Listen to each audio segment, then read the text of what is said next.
little like box looking thing. It's called a Neulasta shot.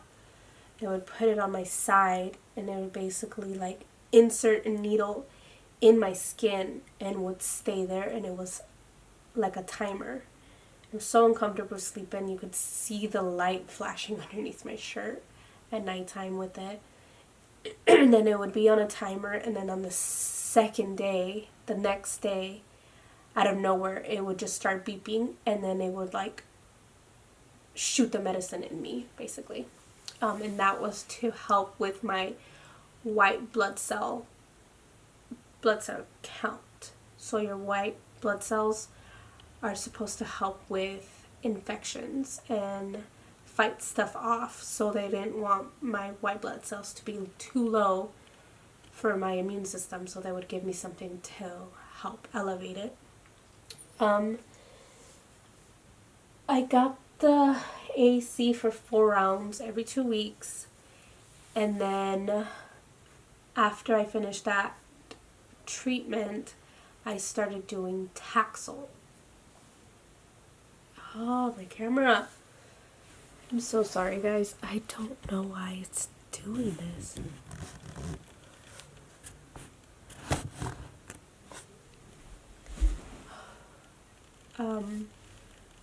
I started doing, after the AC, I started doing Taxol, and I did Taxol for 16 rounds, and that was from April 18 to July 5th. July 5th was when I got to ring the bell, when I finished my regimen. Taxol was so much easier than AC. I started feeling more energized. I mean, as much as I could compared to the first regimen that I got. My hair started growing. I had like peach fuzz and stuff. And I was able to tolerate Taxol so much better than I did AC. AC, it's no joke. It makes you feel like crap all the time. But after I finished chemo, I went through surgery, which I got a lumpectomy. They weren't very... So when we talked about the surgery, I was very adamant about getting a double mastectomy. I even went to see a plastic surgeon to talk about like what are some ways to do reconstructive surgery, all that stuff, because I was really interested in doing a double mastectomy. But they were very like, you're so young, like don't let cancer take more than it needs, like given to your history, to your genetics, everything like that, like you have such, I think it was like 2% chance of it ever coming back, which, surprise, it came back. So family history, there's no history there at all. I did get a genetic test done for the most common cancers, which is BRCA and BRCA B. Yeah, BRCA A, BRCA2. I'm sorry, guys. I think it's BRCA A and BRCA B, and then they're most common cancers out there. Could be wrong. I should have wrote this down. But I came back with a mutation in my BRCA B. With this mutation, basically the way to describe it is they don't know if this mutation is a cancer mutation.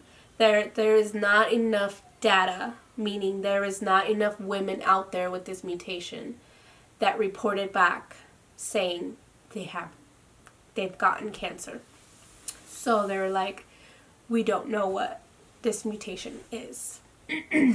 Now, my doctor now is like, we could safely say that the mutation you have is a cancer mutation. So given to my history, everything like that, they were like, we don't think you should get a double mastectomy. But they did say if mentally you think you need it because, you know, you have that fear, then by all means do it.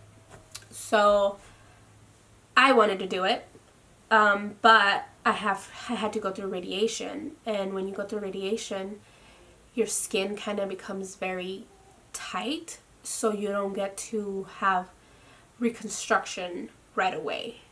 So they told me I would have to wait a whole year before reconstructing the breasts. So meaning if I would have taken both off, they could have reconstructed one, and then the other one would have been with like an expander or just left alone. But being in the military, not having family around, Eliana was still like 6-7 months old, I was like, you know what, I'll get the lumpectomy done, which she took like a I would say like a bubble gum, like those hard bubble gum size chunks out, and you know, got a good scar down here from it. I went with the lumpectomy, and I figured in a year, once after radiation, a whole year, which would have been November 2019, I could just go and have one surgery, like remove them both, reconstruct them, all at once, and then be out for the count at one time instead of one surgery to remove them and then another surgery to reconstruct them. Like, that was my plan. Obviously it didn't work out like that. And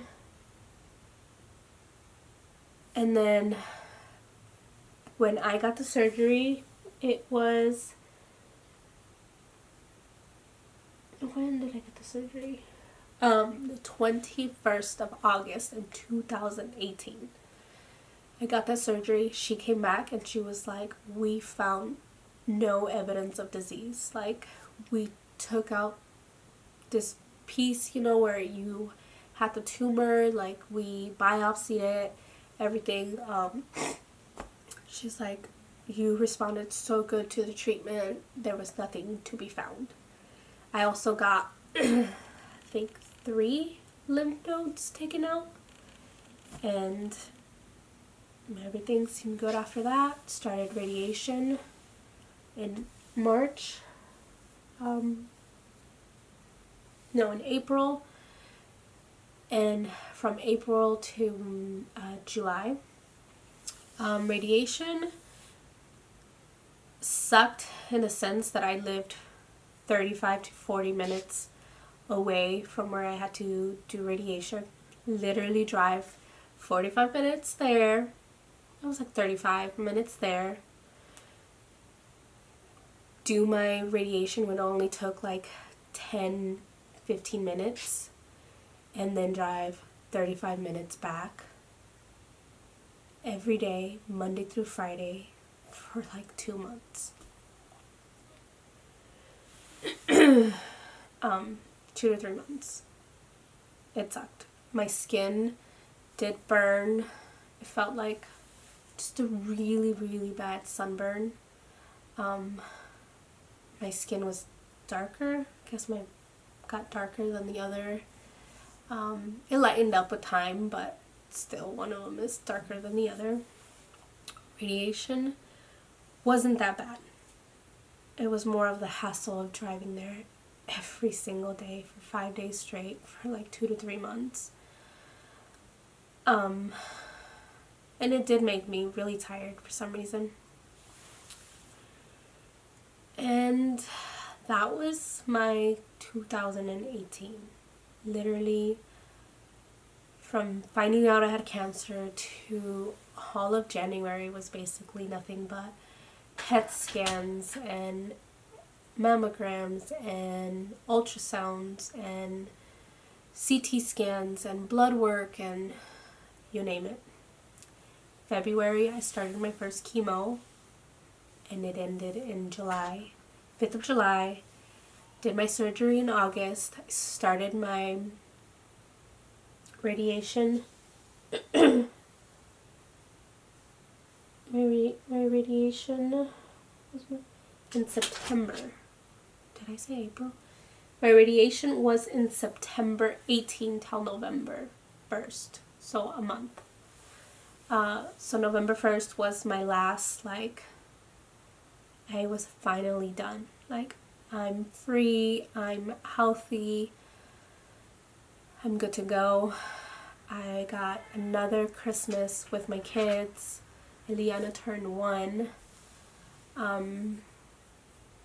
Happy times in December. I mean, at that time, I started picking up a lot more appointments for, all my follow-ups.